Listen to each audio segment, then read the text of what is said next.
ॐ श्रीगणेशाय नमः। अथ श्रीगणेशकवचम्। गौरी उवाच। एषोऽति चपलो दैत्यान् बाल्येऽपि नाशयत्यहो। अग्रे किं कर्म कर्तेति न जाने मुनिसत्तमा। दैत्यानानाविधा दुष्टाः साधुदेवद्रुहखलाः। अतोऽस्य कण्ठे किञ्चित् त्वं रक्षार्थं बद्धुमर्हसि। ऋषि उवाच। ध्यायेत् सिंहगतं विनायकममुं दिग्बाहुमाद्यं युगे।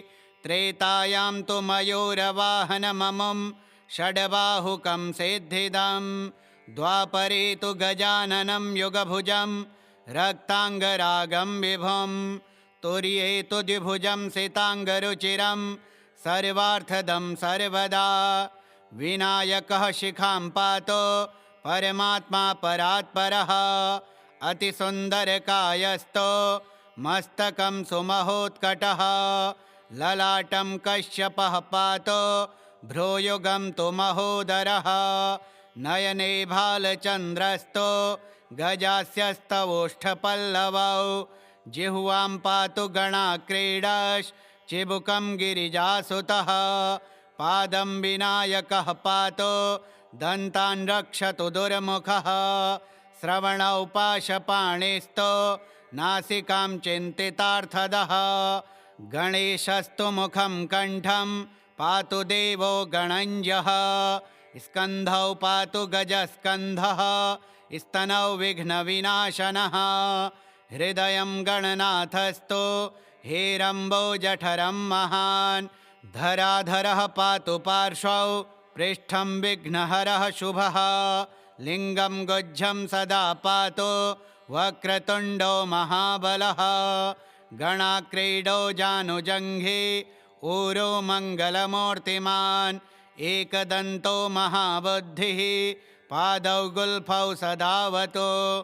क्षिप्रप्रसादनो बाहु पाणी आशाप्रपूरकः।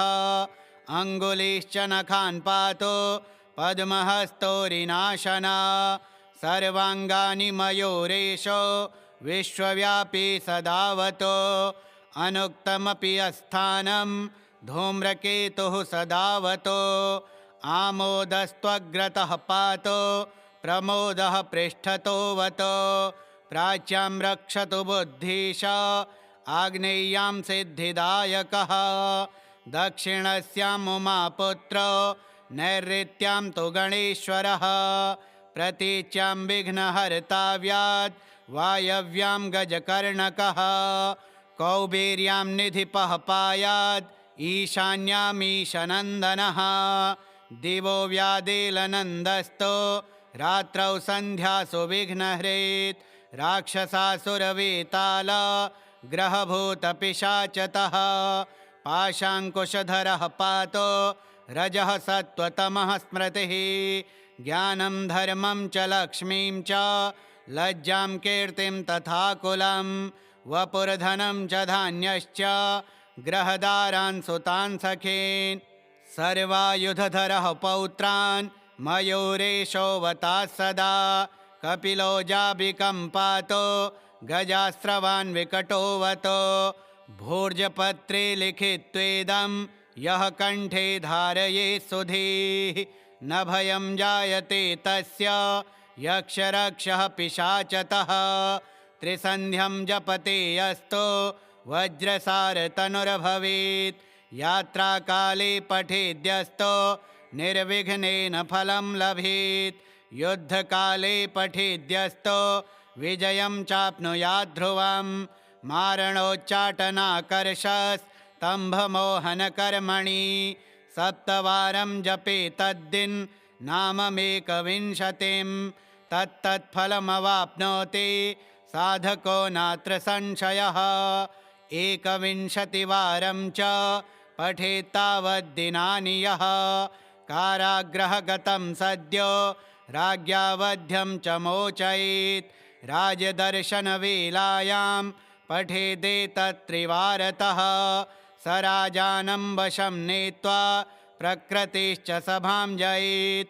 इदं गणेशकवचं कश्यपेन समीरितं मुद्गलाय च तेनाथ माण्डव्याय महर्षये मध्यं सप्राह कृपया कवचं सर्वसिद्धिदं न देयं भक्तिहीनाय देयं श्रद्धावते शुभम् अनेनास्य कृता रक्षा न बाधास्य भवेत् कचित् राक्षसासुरवेताल दैत्यदानवसम्भवा गौरी उवाच एषोऽति चपलो दैत्यान् बाल्येऽपि नाशयत्यहो अग्रे किं कर्म कर्तेति न जाने मुनिसत्तमा दैत्यानानाविधा दुष्टाः साधुदेवद्रुहखलाः अतोऽस्य कण्ठे किञ्चित् त्वं रक्षार्थं बद्धुमर्हसि ऋषि उवाच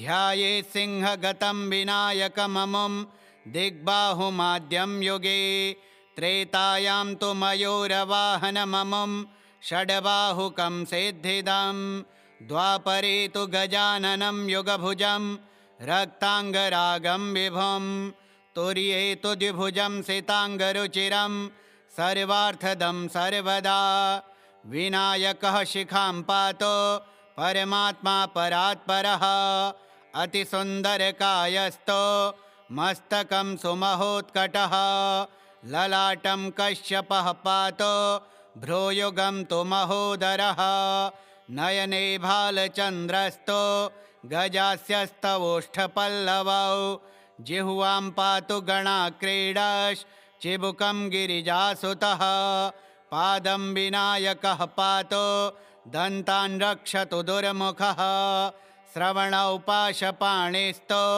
नासिकां चिन्तितार्थदः गणेशस्तु मुखं कण्ठं पातु देवो गणञ्जः स्कन्धौ पातु गजस्कन्धः स्तनौ विघ्नविनाशनः हृदयं गणनाथस्तु हेरम्बो जठरं महान् धराधरः पातु पार्श्वौ पृष्ठं विघ्नहरः शुभः लिङ्गं गुज्जं सदा पातु वक्रतुण्डो महाबलः गणाक्रीडो जानुजङ्घे ऊरो मङ्गलमूर्तिमान् एकदन्तो महाबुद्धिः पादौ गुल्फौ सदावतो क्षिप्रप्रसादनो बाहु पाणी आशाप्रपूरकः अङ्गुलीश्च नखान् पातो पद्महस्तोरिनाशना सर्वाङ्गानि मयूरेशो विश्वव्यापी सदावतो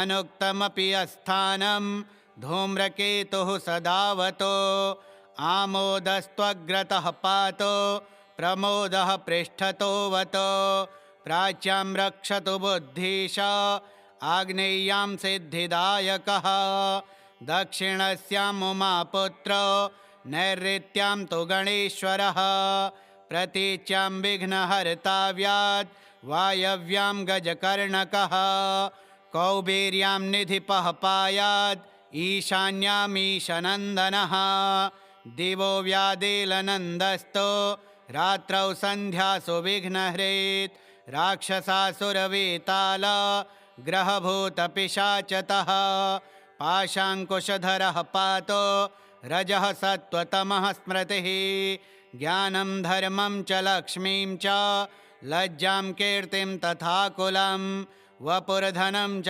धान्यश्च ग्रहदारान् सुतान् सखीन् सर्वायुधधरः पौत्रान् मयूरेशोऽवताः सदा कपिलो जाबिकं पातो गजास्रवान् विकटोऽवतो भूर्जपत्रे लिखित्वेदं यः कण्ठे धारयेत् सुधीः न भयं जायते तस्य यक्षरक्षः पिशाचतः त्रिसन्ध्यं जपते यस्तो वज्रसारतनुर्भवेत् यात्राकाले पठेद्यस्तो निर्विघ्नेन फलं लभेत् युद्धकाले पठेद्यस्तो विजयं चाप्नुयात् ध्रुवं मारणोच्चाटनाकर्षस्तम्भमोहनकर्मणि सप्तवारं जपेत् तद्दिन् नाममेकविंशतिं तत्तत्फलमवाप्नोति साधको नात्र संशयः।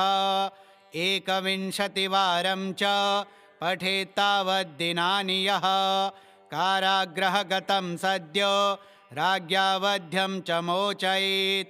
राजदर्शनवेलायां पठेदेतत्त्रिवारतः स राजानं वशं नीत्वा प्रकृतिश्च सभां जयेत्। इदं गणेशकवचं कश्यपेन समीरितं मुद्गलाय च तेनाथ माण्डव्याय महर्षये।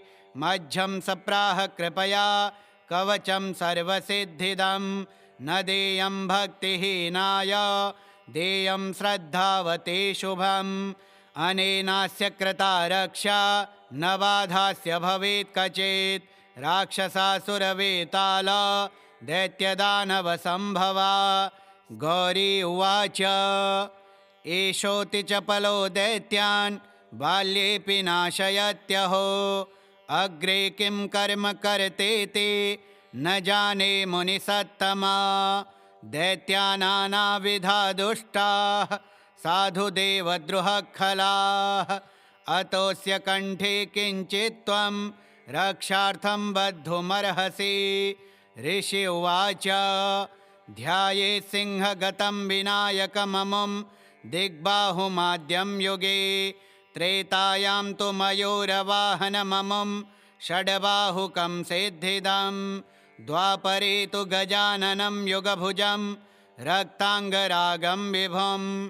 तुर्ये तु द्विभुजं सिताङ्गरुचिरं सर्वार्थदं सर्वदा। विनायकः शिखां पातो परमात्मा परात्परः। अतिसुन्दरकायस्तो मस्तकं सुमहोत्कटः। ललाटं कश्यपः पातो भ्रूयुगं तु महोदरः। नयने भालचन्द्रस्तो गजास्यस्तवोष्ठपल्लवौ। जिह्वां पातु गणाक्रीडाश्चिबुकं गिरिजासुतः। पादं विनायकः पातो दन्तान् रक्षतु दुर्मुखः। श्रवणौ पाशपाणिस्तो नासिकां चिन्तितार्थदः। गणेशस्तु मुखं कण्ठं पातु देवो गणञ्जः। स्कन्धौ पातु गजस्कन्धः स्तनौ विघ्नविनाशनः।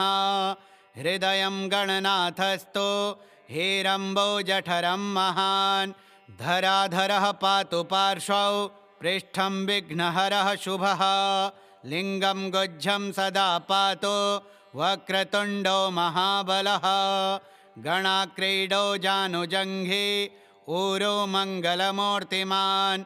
एकदन्तो महाबुद्धिः पादौ गुल्फौ सदावतो। क्षिप्रप्रसादनो बाहु पाणी आशाप्रपूरकः। अङ्गुलीश्च नखान् पातो पद्महस्तोरिनाशना। सर्वाङ्गानि मयूरेशो विश्वव्यापी सदावतो। अनुक्तमपि अस्थानं धूम्रकेतुः सदावतो। आमोदस्त्वग्रतः पातो प्रमोदः पृष्ठतोऽवतो। प्राच्यां रक्षतु बुद्धीश आग्नेय्यां सिद्धिदायकः। दक्षिणस्याम् उमापुत्रो नैऋत्यां तु गणेश्वरः। प्रतीच्यां विघ्नहर्ताव्यात् वायव्यां गजकर्णकः। कौबेर्यां निधिपः पायात् ईशान्यामीशनन्दनः। दिवो व्यादेलनन्दस्तो रात्रौ सन्ध्यासु विघ्नहृत्। राक्षसासुरवेताल ग्रहभूतपिशाचतः। पाशाङ्कुशधरः पातो रजः सत्त्वतमः स्मृतिः। ज्ञानं धर्मं च लक्ष्मीं च लज्जां कीर्तिं तथा कुलं। वपुर्धनं च धान्यश्च ग्रहदारान् सुतान् सखीन्। सर्वायुधधरः पौत्रान् मयूरेशोऽवताः सदा। कपिलो जाबिकं पातो गजास्रवान् विकटोऽवतो। भूर्जपत्रे लिखित्वेदं यः कण्ठे धारयेत् सुधीः। न भयं जायते तस्य यक्षरक्षः पिशाचतः।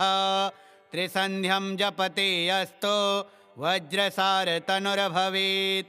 यात्राकाले पठेद्यस्तो निर्विघ्नेन फलं लभेत् युद्धकाले पठेद्यस्तो विजयं चाप्नुयात् ध्रुवं मारणोच्चाटनाकर्षस्तम्भमोहनकर्मणि सप्तवारं जपेत् तद्दिन् नाममेकविंशतिं तत्तत्फलमवाप्नोति साधको नात्र संशयः एकविंशतिवारं च पठेत्तावद्दिनानि यः कारागृहगतं सद्यो राज्ञा वध्यं च मोचयेत् राजदर्शनवेलायां पठेदेतत्त्रिवारतः स राजानं वशं नीत्वा प्रकृतिश्च सभां जयेत् इदं गणेशकवचं कश्यपेन समीरितं मुद्गलाय च तेनाथ माण्डव्याय महर्षये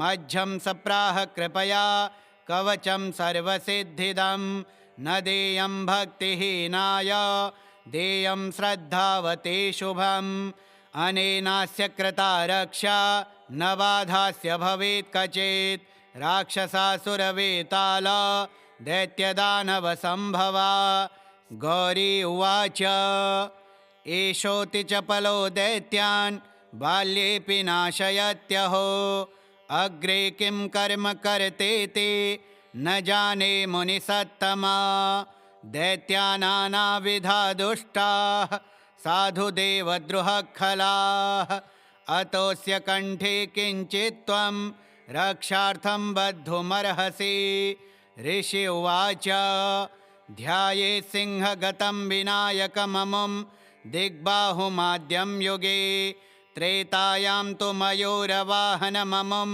षड्बाहुकं सिद्धिदं द्वापरे तु गजाननं युगभुजं रक्ताङ्गरागं विभुं तुर्ये तु द्विभुजं सिताङ्गरुचिरं सर्वार्थदं सर्वदा विनायकः शिखां पातो परमात्मा परात्परः अतिसुन्दरकायस्तो मस्तकं सुमहोत्कटः ललाटं कश्यपः पातो भ्रूयुगं तु महोदरः नयने भालचन्द्रस्तो गजास्यस्तवोष्ठपल्लवौ जिह्वां पातु गणाक्रीडाश्चिबुकं गिरिजासुतः पादं विनायकः पातो दन्तान् रक्षतु दुर्मुखः श्रवणौ पाशपाणिस्तो नासिकां चिन्तितार्थदः गणेशस्तु मुखं कण्ठं पातु देवो गणञ्जः स्कन्धौ पातु गजस्कन्धः स्तनौ विघ्नविनाशनः हृदयं गणनाथस्तु हेरम्बो जठरं महान् धराधरः पातु पार्श्वौ पृष्ठं विघ्नहरः शुभः लिङ्गं गुज्जं सदा पातु वक्रतुण्डो महाबलः गणाक्रीडो जानुजङ्घे ऊरो मङ्गलमूर्तिमान् एकदन्तो महाबुद्धिः पादौ गुल्फौ सदावतो क्षिप्रप्रसादनो बाहु पाणी आशाप्रपूरकः अङ्गुलीश्च नखान् पातो पद्महस्तोरिनाशना सर्वाङ्गानि मयूरेशो विश्वव्यापी सदावतो अनुक्तमपि अस्थानं धूम्रकेतुः सदावतो आमोदस्त्वग्रतः पातो प्रमोदः पृष्ठतोवतो प्राच्यां रक्षतु बुद्धीश आग्नेय्यां सिद्धिदायकः दक्षिणस्याम् उमापुत्रो नैऋत्यां तु गणेश्वरः प्रतीच्यां विघ्नहर्ताव्यात् वायव्यां गजकर्णकः कौबेर्यां निधिपः पायात् ईशान्यामीशनन्दनः दिवो व्यादेलनन्दस्तो रात्रौ सन्ध्यासु विघ्नहृत् राक्षसासुरवेताल ग्रहभूतपिशाचतः पाशाङ्कुशधरः पातो रजः सत्त्वतमः स्मृतिः ज्ञानं धर्मं च लक्ष्मीं च लज्जां कीर्तिं तथा कुलं वपुर्धनं च धान्यश्च ग्रहदारान् सुतान् सखीन् सर्वायुधधरः पौत्रान् मयूरेशोऽवता सदा कपिलो जाबिकम्पातो गजास्रवान् विकटोऽवतो भूर्जपत्रे लिखित्वेदं यः कण्ठे धारये सुधीः न भयं जायते तस्य यक्षरक्षः पिशाचतः त्रिसन्ध्यं जपते यस्तो वज्रसारतनुर्भवेत् यात्राकाले पठेद्यस्तो निर्विघ्नेन फलं लभेत् युद्धकाले पठेद्यस्तो विजयं चाप्नुयात् ध्रुवं मारणोच्चाटनाकर्षस्तम्भमोहनकर्मणि सप्तवारं जपे तद्दिन् नाममेकविंशतिं तत्तत्फलमवाप्नोति साधको नात्र संशयः एकविंशतिवारं च पठेत्तावद्दिनानि यः कारागृहगतं सद्यो राज्ञावध्यं च मोचयेत् राजदर्शनवेलायां पठेदेतत्त्रिवारतः स राजानं वशं नीत्वा प्रकृतिश्च सभां जयेत् इदं गणेशकवचं कश्यपेन समीरितं मुद्गलाय च तेनाथ माण्डव्याय महर्षये मध्यं सप्राह कृपया कवचं सर्वसिद्धिदं न देयं भक्तिहीनाय देयं श्रद्धावते शुभम् अनेनास्य कृता रक्षा न बाधास्य भवेत् कचित् राक्षसासुरवेताल दैत्यदानवसम्भवा गौरी उवाच एषोऽति चपलो दैत्यान् बाल्येऽपि नाशयत्यहो अग्रे किं कर्म कर्तेति न जाने मुनिसत्तमा दैत्यानानाविधा दुष्टाः साधुदेवद्रुहखलाः अतोऽस्य कण्ठे किञ्चित् त्वं रक्षार्थं बद्धुमर्हसि ऋषि उवाच ध्यायेत् सिंहगतं विनायकममुं दिग्बाहुमाद्यं युगे त्रेतायां तु मयूरवाहनममुं षड्बाहुकं सिद्धिदं द्वापरे तु गजाननं युगभुजं रक्ताङ्गरागं विभुं तुर्ये तु द्विभुजं सिताङ्गरुचिरं सर्वार्थदं सर्वदा विनायकः शिखां पातो परमात्मा परात्परः अतिसुन्दरकायस्तो मस्तकं सुमहोत्कटः ललाटं कश्यपः पातो भ्रूयुगं तु महोदरः नयने भालचन्द्रस्तो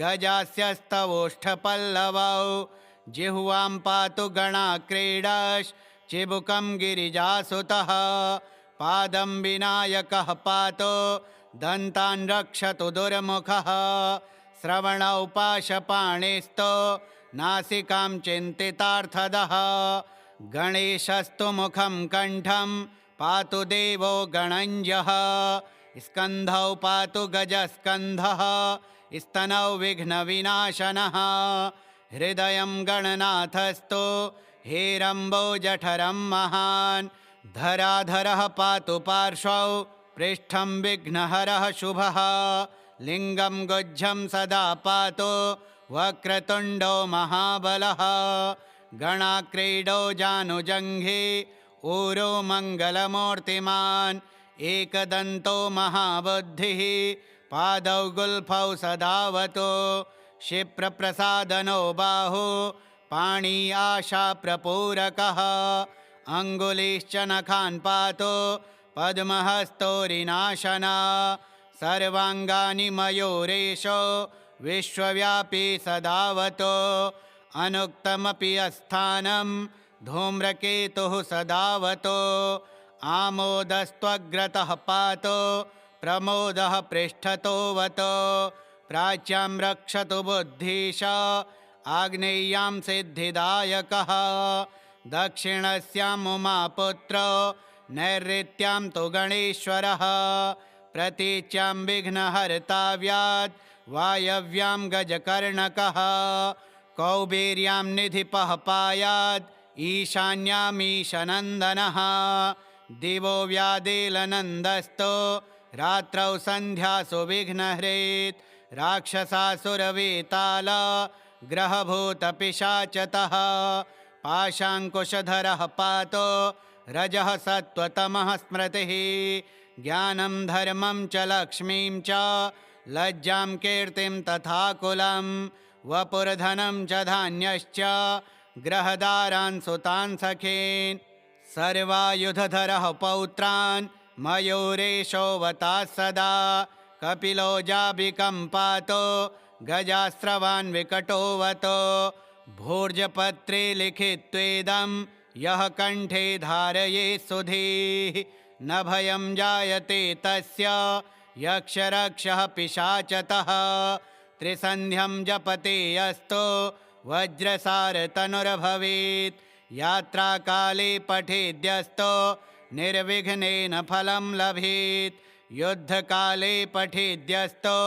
विजयं चाप्नुयात् ध्रुवम् मारणोच्चाटनाकर्षस्तम्भमोहनकर्मणि सप्तवारं जपे तद्दिन् नाममेकविंशतिं तत्तत्फलमवाप्नोति साधको नात्र संशयः एकविंशतिवारं च पठेत्तावद्दिनानि यः कारागृहगतं सद्यो राज्ञावध्यं च मोचयेत् राजदर्शनवेलायां पठेदेतत्त्रिवारतः स राजानं वशं नीत्वा प्रकृतिश्च सभां जयेत् इदं गणेशकवचं कश्यपेन समीरितं मुद्गलाय च तेनाथ माण्डव्याय महर्षये मध्यं सप्राह कृपया कवचं सर्वसिद्धिदं न देयं भक्तिहीनाय देयं श्रद्धावते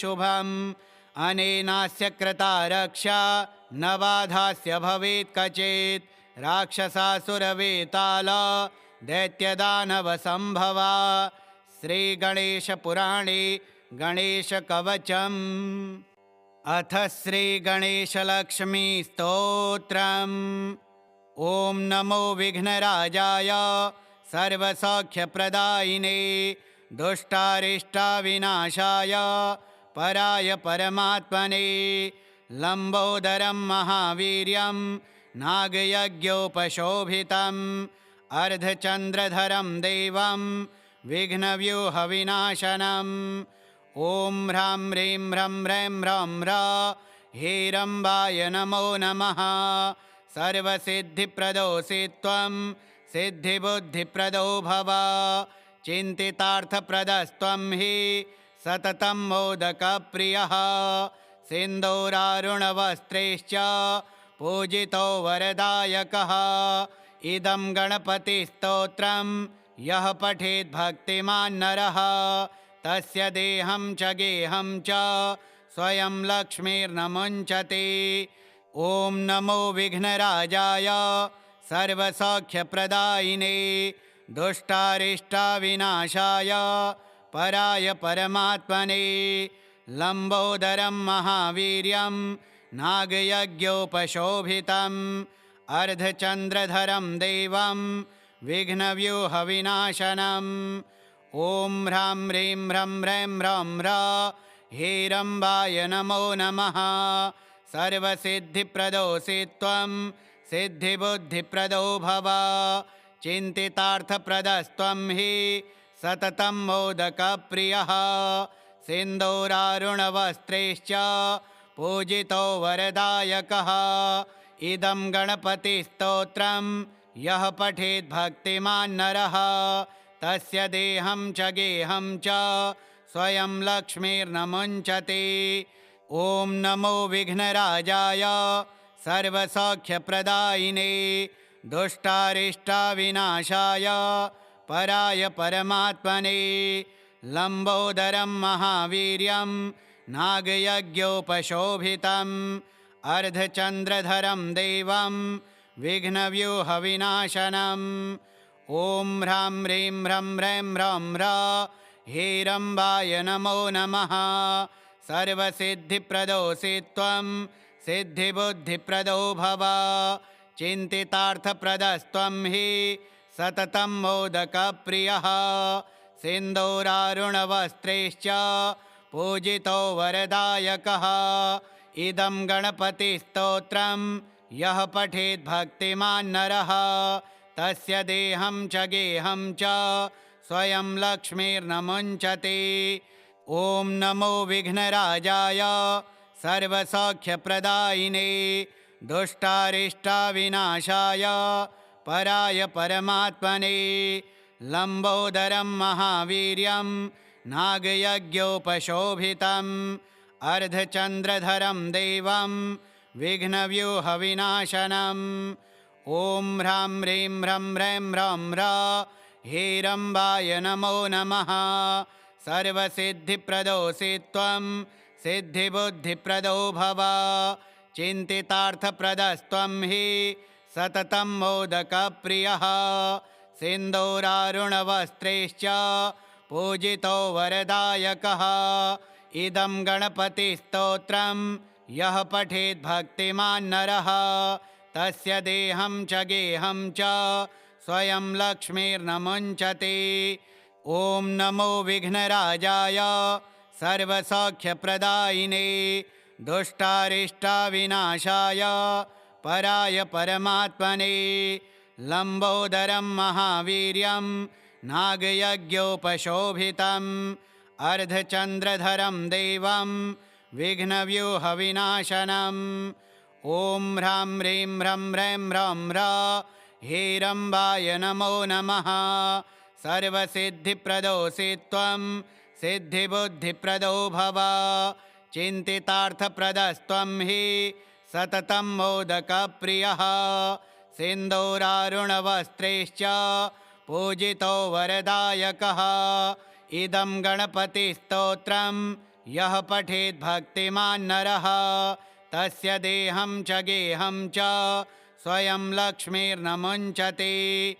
ॐ नमो विघ्नराजाय सर्वसौख्यप्रदायिने दुष्टारिष्टाविनाशाय पराय परमात्मने लम्बोदरं महावीर्यं नागयज्ञोपशोभितम् अर्धचन्द्रधरं देवं विघ्नव्यूहविनाशनम् ॐ ह्रां ह्रीं ह्रं ह्रैं ह्रौं ह्रा हेरम्बाय नमो नमः। सर्वसिद्धिप्रदोऽसि त्वं सिद्धिबुद्धिप्रदो भव चिन्तितार्थप्रदस्त्वं हि सततं मोदकप्रियः सिन्दूरारुणवस्त्रैश्च पूजितो वरदायकः इदं गणपतिस्तोत्रं यः पठेत् भक्तिमान् नरः तस्य देहं च गेहं च स्वयं लक्ष्मीर्न मुञ्चति। ॐ नमो विघ्नराजाय सर्वसौख्यप्रदायिने दुष्टारिष्टाविनाशाय पराय परमात्मने लम्बोदरं महावीर्यं नागयज्ञोपशोभितम् अर्धचन्द्रधरं देवं विघ्नव्यूहविनाशनम् ॐ ह्रां ह्रीं ह्रं ह्रैं ह्रौं ह्रा हेरम्बाय नमो नमः। सर्वसिद्धिप्रदोऽसि त्वं सिद्धिबुद्धिप्रदो भव चिन्तितार्थप्रदस्त्वं हि सततं मोदकप्रियः सिन्दूरारुणवस्त्रैश्च पूजितो वरदायकः इदं गणपतिस्तोत्रं यः पठेत् भक्तिमान् नरः तस्य देहं च गेहं च स्वयं लक्ष्मीर्न मुञ्चति। ॐ नमो विघ्नराजाय सर्वसौख्यप्रदायिने दुष्टारिष्टाविनाशाय पराय परमात्मने लम्बोदरं महावीर्यं नागयज्ञोपशोभितम् अर्धचन्द्रधरं देवं विघ्नव्यूहविनाशनम् ॐ ह्रां ह्रीं ह्रं ह्रैं ह्रौं ह्रा हेरम्बाय नमो नमः। सर्वसिद्धिप्रदोऽसि त्वं सिद्धिबुद्धिप्रदो भव चिन्तितार्थप्रदस्त्वं हि सततं मोदकप्रियः सिन्दूरारुणवस्त्रैश्च पूजितो वरदायकः इदं गणपतिस्तोत्रं यः पठेत् भक्तिमान् नरः तस्य देहं च गेहं च स्वयं लक्ष्मीर्न मुञ्चति। ॐ नमो विघ्नराजाय सर्वसौख्यप्रदायिने दुष्टारिष्टाविनाशाय पराय परमात्मने लम्बोदरं महावीर्यं नागयज्ञोपशोभितम् अर्धचन्द्रधरं देवं विघ्नव्यूहविनाशनम् ॐ ह्रां ह्रीं ह्रं ह्रैं ह्रौं ह्रा हेरम्बाय नमो नमः। सर्वसिद्धिप्रदोऽसि त्वं सिद्धिबुद्धिप्रदो भव। चिन्तितार्थप्रदस्त्वं हि सततं मोदकप्रियः सिन्दूरारुणवस्त्रैश्च पूजितो वरदायकः। इदं गणपतिस्तोत्रं यः पठेत् भक्तिमान् नरः तस्य देहं च गेहं च स्वयं लक्ष्मीर्न मुञ्चति। ॐ नमो विघ्नराजाय सर्वसौख्यप्रदायिने दुष्टारिष्टाविनाशाय पराय परमात्मने लम्बोदरं महावीर्यं नागयज्ञोपशोभितम् अर्धचन्द्रधरं देवं विघ्नव्यूहविनाशनम् ॐ ह्रां ह्रीं ह्रं ह्रैं ह्रौं ह्रा हेरम्बाय नमो नमः। सर्वसिद्धिप्रदोऽसि त्वं सिद्धिबुद्धिप्रदो भव। चिन्तितार्थप्रदस्त्वं हि सततं मोदकप्रियः सिन्दूरारुणवस्त्रैश्च पूजितो वरदायकः। इदं गणपतिस्तोत्रं यः पठेत् भक्तिमान् नरः तस्य देहं च गेहं च स्वयं लक्ष्मीर्न मुञ्चति। ॐ नमो विघ्नराजाय सर्वसौख्यप्रदायिने दुष्टारिष्टाविनाशाय पराय परमात्मने लम्बोदरं महावीर्यं नागयज्ञोपशोभितम् अर्धचन्द्रधरं देवं विघ्नव्यूहविनाशनम् ॐ ह्रां ह्रीं ह्रं ह्रैं ह्रौं ह्रा हेरम्बाय नमो नमः। सर्वसिद्धिप्रदोऽसि त्वं सिद्धिबुद्धिप्रदो भव। चिन्तितार्थप्रदस्त्वं हि सततं मोदकप्रियः सिन्दूरारुणवस्त्रैश्च पूजितो वरदायकः। इदं गणपतिस्तोत्रं यः पठेत् भक्तिमान् नरः तस्य देहं च गेहं च स्वयं लक्ष्मीर्न मुञ्चति। ॐ नमो विघ्नराजाय सर्वसौख्यप्रदायिने दुष्टारिष्टाविनाशाय पराय परमात्मने लम्बोदरं महावीर्यं नागयज्ञोपशोभितम् अर्धचन्द्रधरं देवं विघ्नव्यूहविनाशनम् ॐ ह्रां ह्रीं ह्रं ह्रैं ह्रौं ह्रा हेरम्बाय नमो नमः। सर्वसिद्धिप्रदोऽसि त्वं सिद्धिबुद्धिप्रदो भव। चिन्तितार्थप्रदस्त्वं हि सततं मोदकप्रियः सिन्दूरारुणवस्त्रैश्च पूजितो वरदायकः। इदं गणपतिस्तोत्रं यः पठेत् भक्तिमान् नरः तस्य देहं च गेहं च स्वयं लक्ष्मीर्न मुञ्चति। श्रीगणेशलक्ष्मीस्तोत्रम् अथ श्रीमनोरथसिद्धिप्रदगणेशस्तोत्रम् स्कन्द उवाच नमस्ते योगरूपाय सम्प्रज्ञातशरीरिणे असम्प्रज्ञातमूर्ध्ने ते तयोर्योगमयाय च वामाङ्गे भ्रान्तिरूपाते सिद्धिः सर्वप्रदा प्रभो भ्रान्तिधारकरूपा वै बुद्धिस्ते दक्षिणाङ्गके मायासिद्धिस्तथा देवो मायिको बुद्धिसंगितः तयोर्योगे गणेशान त्वं स्थितोऽसि नमोऽस्तु ते जगद्रूपो गकारश्च णकारो ब्रह्मवाचकः तयोर्योगे गणेशाय नाम तुभ्यं नमो नमः चतुर्विधं जगत्सर्वं ब्रह्म तत्र तदात्मकं हस्ताश्चत्वार एवं ते चतुर्भुज नमोऽस्तु ते स्वसंवेद्यं च यद्ब्रह्मा तत्र खेलकरो भवान् तेन स्वानन्दवासी त्वं स्वानन्दपतये नमः द्वन्द्वचरसि भक्तानां तेषां हृदि समास्थितः चौरवत्तेन ते भूद्वै मूषको वाहनं प्रभो जगति ब्रह्मणि स्थित्वा भोगान् भुङ्क्षे स्वयोगतः जगद्भिर्ब्रह्मभिस्तेन चेष्टितं ज्ञायते न च चौरवद्भोगकर्ता त्वं तेन ते वाहनं परं मूषको मूषकारूढो हेरम्बाय नमो नमः किं स्तौमि त्वां गणाधीश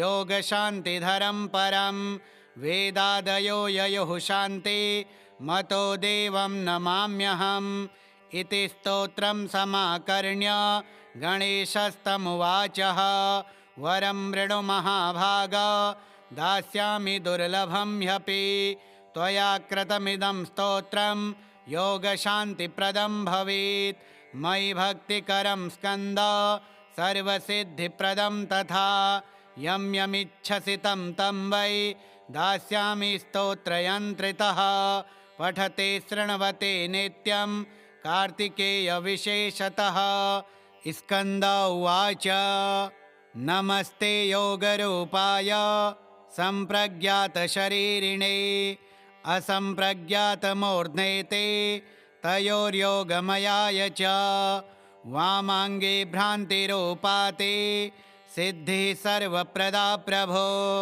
भ्रान्तिधारकरूपा वै बुद्धिस्ते दक्षिणाङ्गके मायासिद्धिस्तथा देवो मायिको बुद्धिसंगितः तयोर्योगे गणेशान त्वं स्थितोऽसि नमोऽस्तु ते जगद्रूपो गकारश्च णकारो ब्रह्मवाचकः तयोर्योगे गणेशाय नाम तुभ्यं नमो नमः चतुर्विधं जगत्सर्वं ब्रह्म तत्र तदात्मकं हस्ताश्चत्वार एवं ते चतुर्भुज नमोऽस्तु ते स्वसंवेद्यं च यद्ब्रह्मा तत्र खेलकरो भवान् तेन स्वानन्दवासी त्वं स्वानन्दपतये नमः द्वन्द्वचरसि भक्तानां तेषां हृदि समास्थितः चौरवत्तेन ते भूद्वै मूषको वाहनं प्रभो जगति ब्रह्मणि स्थित्वा भोगान् भुङ्क्षे स्वयोगतः जगद्भिर्ब्रह्मभिस्तेन चेष्टितं ज्ञायते न च चौरवद्भोगकर्ता त्वं तेन ते वाहनं परं मूषको मूषकारूढो हेरम्बाय नमो नमः किं स्तौमि त्वां गणाधीश योगशान्तिधरं परं वेदादयो ययुः शान्ति मतो देवं नमाम्यहम् इति स्तोत्रं समाकर्ण्य गणेशस्तमुवाचः वरं वृणु महाभाग दास्यामि दुर्लभं ह्यपि त्वया कृतमिदं स्तोत्रं योगशान्तिप्रदं भवेत् मयि भक्तिकरं स्कन्द सर्वसिद्धिप्रदं तथा यं यमिच्छसि तं तं वै दास्यामि स्तोत्रयन्त्रितः पठते शृण्वते नित्यं कार्तिकेयविशेषतः स्कन्द उवाच नमस्ते योगरूपाय सम्प्रज्ञातशरीरिणे असम्प्रज्ञातमूर्ध्ने ते तयोर्योगमयाय च वामाङ्गे भ्रान्तिरूपा ते सिद्धिः सर्वप्रदा प्रभो भ्रान्तिधारकरूपा वै बुद्धिस्ते दक्षिणाङ्गके मायासिद्धिस्तथा देवो मायिको बुद्धिसंगितः तयोर्योगे गणेशान त्वं स्थितोऽसि नमोऽस्तु ते जगद्रूपो गकारश्च णकारो ब्रह्मवाचकः तयोर्योगे गणेशाय नाम तुभ्यं नमो नमः चतुर्विधं जगत्सर्वं ब्रह्म तत्र तदात्मकं हस्ताश्चत्वार एवं ते चतुर्भुज नमोऽस्तु ते स्वसंवेद्यं च यद्ब्रह्म तत्र खेलकरो भवान् तेन स्वानन्दवासे त्वं स्वानन्दपतये नमः। द्वन्द्वचरसि भक्तानां तेषां हृदि समास्थितः चौरवत्तेन ते भूद्वै मूषको वाहनं प्रभो जगति ब्रह्मणि स्थित्वा भोगान् भुङ्क्षे स्वयोगतः जगद्भिर्ब्रह्मभिस्तेन चेष्टितं ज्ञायते न च चौरवद्भोगकर्ता त्वं तेन ते वाहनं परं मूषको मूषकारूढो हेरम्बाय नमो नमः। किं स्तौमि त्वां गणाधीश योगशान्तिधरं परं वेदादयो ययुः शान्ति मतो देवं नमाम्यहम् इति स्तोत्रं समाकर्ण्य गणेशस्तमुवाचः वरं मृणु महाभाग दास्यामि दुर्लभं ह्यपि त्वया कृतमिदं स्तोत्रं योगशान्तिप्रदं भवेत् मयि भक्तिकरं स्कन्द सर्वसिद्धिप्रदं तथा यं यमिच्छसि तं तं वै दास्यामि स्तोत्रयन्त्रितः पठते शृण्वते नित्यं कार्तिकेयविशेषतः। स्कन्द उवाच नमस्ते योगरूपाय सम्प्रज्ञातशरीरिणे असम्प्रज्ञातमूर्ध्ने ते तयोर्योगमयाय च वामाङ्गे भ्रान्तिरूपाते सिद्धिः सर्वप्रदा प्रभो भ्रान्तिधारकरूपा वै बुद्धिस्ते दक्षिणाङ्गके मायासिद्धिस्तथा देवो मायिको बुद्धिसंगितः तयोर्योगे गणेशान त्वं स्थितोऽसि नमोऽस्तु ते जगद्रूपो गकारश्च णकारो ब्रह्मवाचकः तयोर्योगे गणेशाय नाम तुभ्यं नमो नमः। चतुर्विधं जगत्सर्वं ब्रह्म तत्र तदात्मकं हस्ताश्चत्वार एवं ते चतुर्भुज नमोऽस्तु ते स्वसंवेद्यं च यद्ब्रह्म तत्र खेलकरो भवान् तेन स्वानन्दवासे त्वं स्वानन्दपतये नमः। द्वन्द्वचरसि भक्तानां तेषां हृदि समास्थितः चौरवत्तेन ते भूद्वै मूषको वाहनं प्रभो जगति ब्रह्मणि स्थित्वा भोगान् भुङ्क्षे स्वयोगतः जगद्भिर्ब्रह्मभिस्तेन चेष्टितं ज्ञायते न च चौरवद्भोगकर्ता त्वं तेन ते वाहनं परं मूषको मूषकारूढो हेरम्बाय नमो नमः।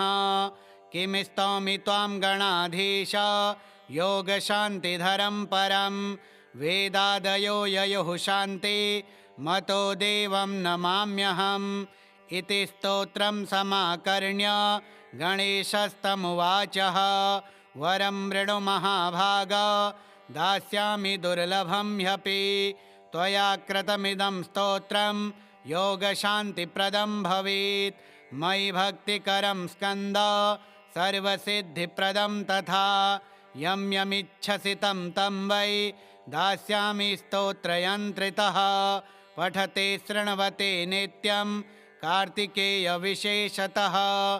स्कन्द उवाच नमस्ते योगरूपाय सम्प्रज्ञातशरीरिणे असम्प्रज्ञातमूर्ध्ने ते तयोर्योगमयाय च वामाङ्गे भ्रान्तिरूपा ते सिद्धिः सर्वप्रदा प्रभो भ्रान्तिधारकरूपा वै बुद्धिस्ते दक्षिणाङ्गके मायासिद्धिस्तथा देवो मायिको बुद्धिसंगितः तयोर्योगे गणेशान त्वं स्थितोऽसि नमोऽस्तु ते जगद्रूपो गकारश्च णकारो ब्रह्मवाचकः तयोर्योगे गणेशाय नाम तुभ्यं नमो नमः। चतुर्विधं जगत्सर्वं ब्रह्म तत्र तदात्मकं हस्ताश्चत्वार एवं ते चतुर्भुज नमोऽस्तु ते। स्वसंवेद्यं च यद्ब्रह्म तत्र खेलकरो भवान् तेन स्वानन्दवासे त्वं स्वानन्दपतये नमः। द्वन्द्वचरसि भक्तानां तेषां हृदि समास्थितः चौरवत्तेन ते भूद्वै मूषको वाहनं प्रभो।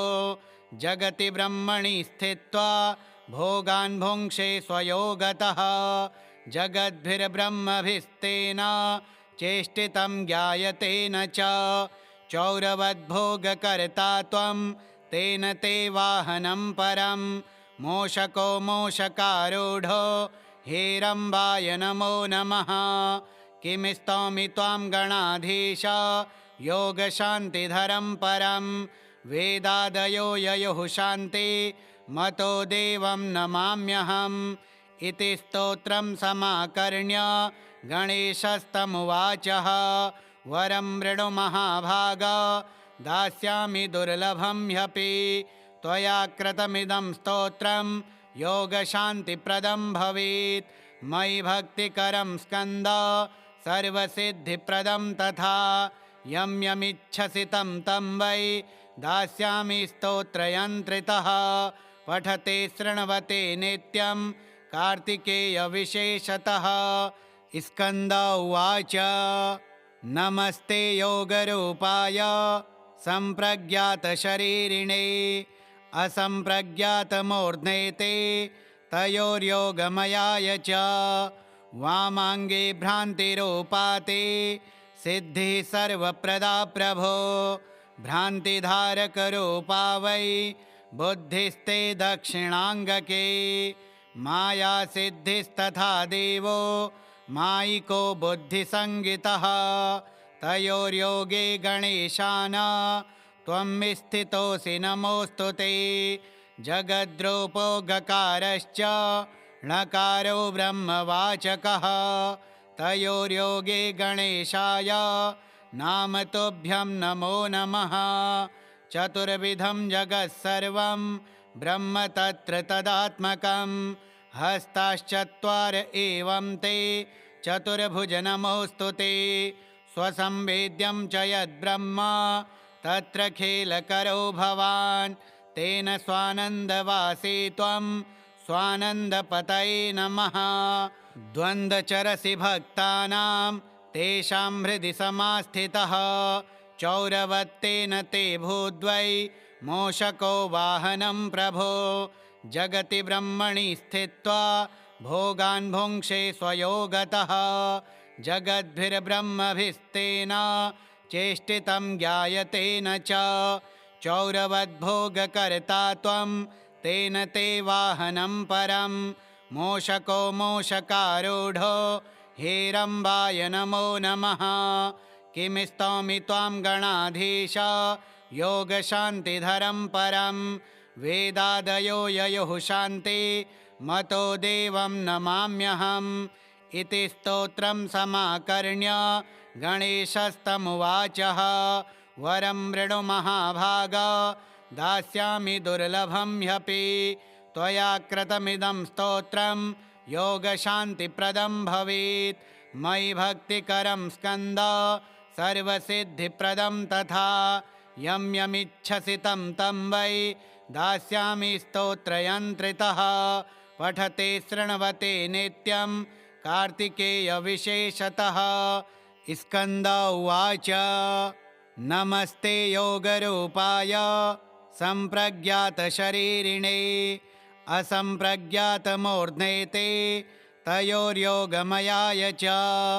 वामाङ्गे भ्रान्तिरूपा ते सिद्धिः सर्वप्रदा प्रभो भ्रान्तिधारकरूपा वै बुद्धिस्ते दक्षिणाङ्गके। मायासिद्धिस्तथा देवो मायिको बुद्धिसंगितः तयोर्योगे गणेशान त्वं स्थितोऽसि नमोऽस्तु ते।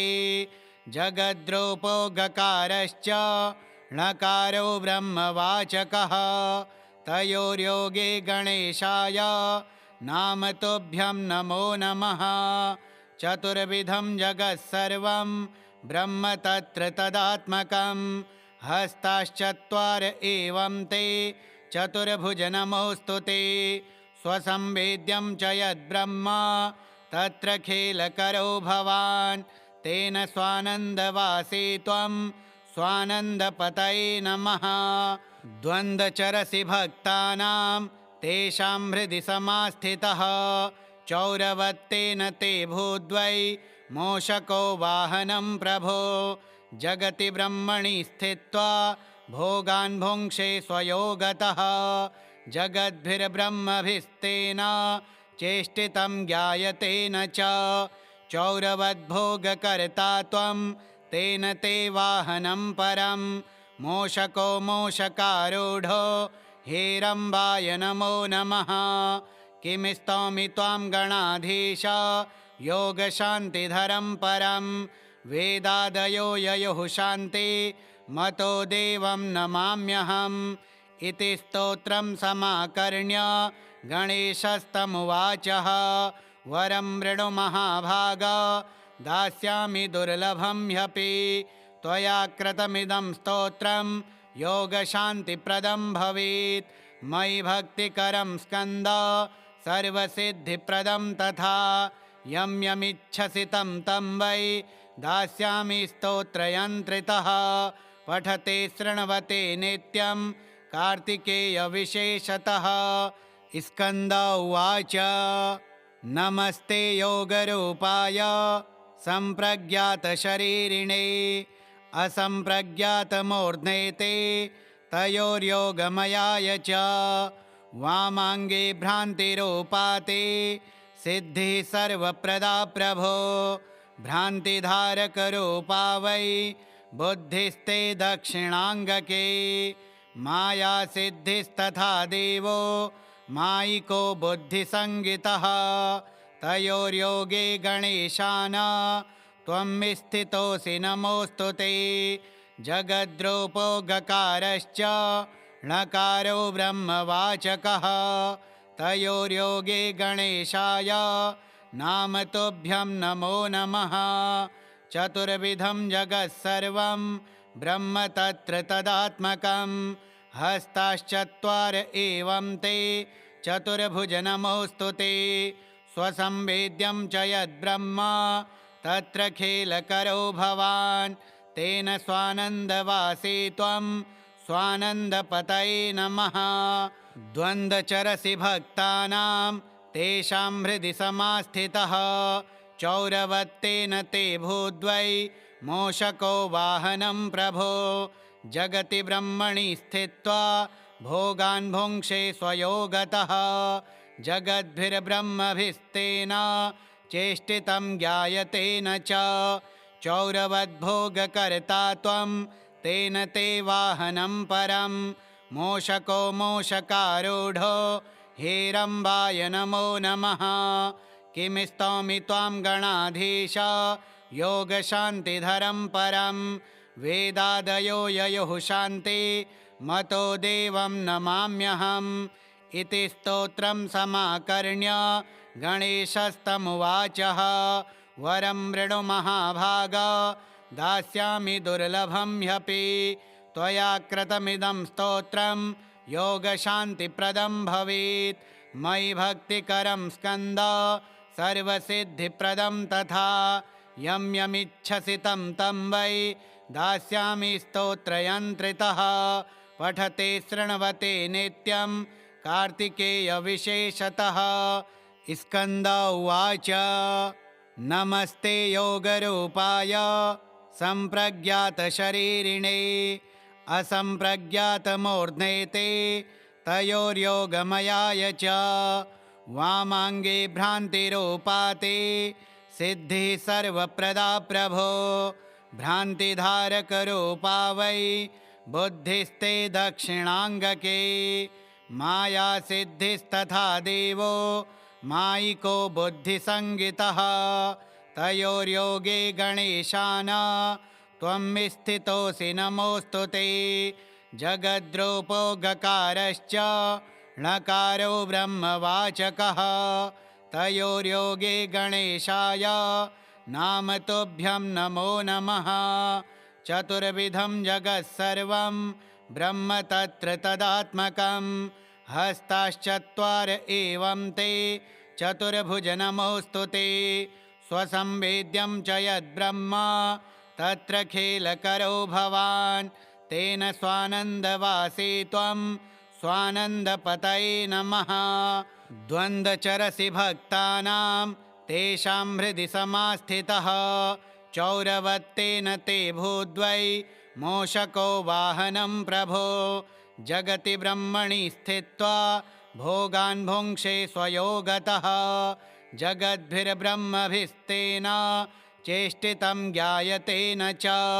चौरवद्भोगकर्ता त्वं तेन ते वाहनं परं मूषको मूषकारूढो हेरम्बाय नमो नमः। किं स्तौमि त्वां गणाधीश योगशान्तिधरं परं वेदादयो ययुः शान्ति मतो देवं नमाम्यहम्।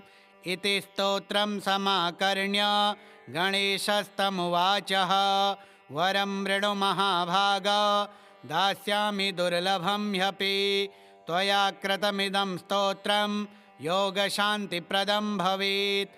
मयि भक्तिकरं स्कन्द सर्वसिद्धिप्रदं तथा यं यमिच्छसि तं तं वै दास्यामि स्तोत्रयन्त्रितः। पठते शृण्वते नित्यं कार्तिकेयविशेषतः। स्कन्द उवाच नमस्ते योगरूपाय सम्प्रज्ञातशरीरिणे असम्प्रज्ञातमूर्ध्ने ते तयोर्योगमयाय च। वामाङ्गे भ्रान्तिरूपा ते सिद्धिः सर्वप्रदा प्रभो भ्रान्तिधारकरूपा वै बुद्धिस्ते दक्षिणाङ्गके। मायासिद्धिस्तथा देवो मायिको बुद्धिसंगितः तयोर्योगे गणेशान त्वं स्थितोऽसि नमोऽस्तु ते।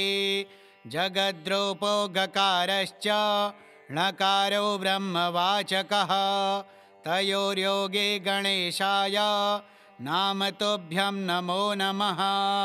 चतुर्विधं जगत्सर्वं ब्रह्म तत्र तदात्मकं हस्ताश्चत्वार एवं ते चतुर्भुज नमोऽस्तु ते। स्वसंवेद्यं च यद्ब्रह्म तत्र खेलकरो भवान् तेन स्वानन्दवासी त्वं स्वानन्दपतये नमः। द्वन्द्वचरसि भक्तानां तेषां हृदि समास्थितः चौरवत्तेन ते भूद्वै मूषको वाहनं प्रभो। जगति ब्रह्मणि स्थित्वा भोगान् भुङ्क्षे स्वयोगतः जगद्भिर्ब्रह्मभिस्तेन चेष्टितं ज्ञायते न च। चौरवद्भोगकर्ता त्वं तेन ते वाहनं परं मूषको मूषकारूढो हेरम्बाय नमो नमः। किं स्तौमि त्वां गणाधीश योगशान्तिधरं परं वेदादयो ययुः शान्ति मतो देवं नमाम्यहम्। इति स्तोत्रं समाकर्ण्य गणेशस्तमुवाचः वरं वृणु महाभाग दास्यामि दुर्लभं ह्यपि त्वया कृतमिदं स्तोत्रं योगशान्तिप्रदं भवेत्। मयि भक्तिकरं स्कन्द सर्वसिद्धिप्रदं तथा यं यमिच्छसि तं तं वै दास्यामि स्तोत्रयन्त्रितः। पठते शृण्वते नित्यं कार्तिकेयविशेषतः। स्कन्द उवाच नमस्ते योगरूपाय सम्प्रज्ञातशरीरिणे असम्प्रज्ञातमूर्ध्ने ते तयोर्योगमयाय च। वामाङ्गे भ्रान्तिरूपा ते सिद्धिः सर्वप्रदा प्रभो भ्रान्तिधारकरूपा वै बुद्धिस्ते दक्षिणाङ्गके। मायासिद्धिस्तथा देवो मायिको बुद्धिसंगितः तयोर्योगे गणेशान त्वं स्थितोऽसि नमोऽस्तु ते जगद्रूपो गकारश्च णकारो ब्रह्मवाचकः तयोर्योगे गणेशाय नाम तुभ्यं नमो नमः चतुर्विधं जगत्सर्वं ब्रह्म तत्र तदात्मकं हस्ताश्चत्वार एवं ते चतुर्भुज नमोऽस्तु ते स्वसंवेद्यं च यद्ब्रह्म तत्र खेलकरो भवान् तेन स्वानन्दवासे त्वं स्वानन्दपतये नमः द्वन्द्वचरसि भक्तानां तेषां हृदि समास्थितः चौरवत्तेन ते भूद्वै मूषको वाहनं प्रभो जगति ब्रह्मणि स्थित्वा भोगान् भुङ्क्षे स्वयोगतः जगद्भिर्ब्रह्मभिस्तेन चेष्टितं ज्ञायते न च चौरवद्भोगकर्ता त्वं तेन ते वाहनं परं मूषको मूषकारूढो हेरम्बाय नमो नमः किं स्तौमि त्वां गणाधीश योगशान्तिधरं परं वेदादयो ययुः शान्ति मतो देवं नमाम्यहम् इति स्तोत्रं समाकर्ण्य गणेशस्तमुवाचः वरं मृणु महाभाग दास्यामि दुर्लभं ह्यपि त्वया कृतमिदं स्तोत्रं योगशान्तिप्रदं भवेत् मयि भक्तिकरं स्कन्द सर्वसिद्धिप्रदं तथा यं यमिच्छसि तं तं वै दास्यामि स्तोत्रयन्त्रितः पठते शृण्वते नित्यं कार्तिकेयविशेषतः श्रीमुद्गलपुराणे मनोरथसिद्धिप्रदगणेशस्तोत्रम्।